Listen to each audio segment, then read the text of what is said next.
Another day, another blessing, another flower arrangement tayo ngayon. Made of bilao. Ayan, bilao inspired tayo ngayon. Gumamit ako dito ng trigo, dried trigo. Alam niyo yung nakikita niyo sa bukid, yung mga damo sa bukid, sa mga palayan. Yun lang yun, mayroon lang siyang kulay.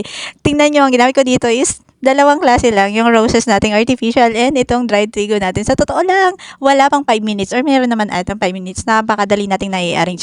Ibig sabihin, kayang-kaya nyo to guys kung gusto nyo yung ganito. So, yung mga bagay-bagay sa paligid na gagamit natin, katulad nitong recycled na bilao talaga. So, natuwa lang naman talaga kung i-share ito sa inyo. Baka sakali, malay nyo, mag-arrange din kayo someday ng mga flowers, o diba? At least meron kayong idea na makikita yung mga katulad nito. Ay, pwede pala yon, bilao pala, pwede pala. So, ayan, parang nagsilbi natin siyang flower base. O, diba? Ang ganda ng combination of colors niya. Nag-connect-connect lang naman. Kaya mas lalo siyang gumanda. So, thank you Lord for the wisdom and guidance again. Happy Wednesday. Ayan. God bless po everyone. Thank you for watching.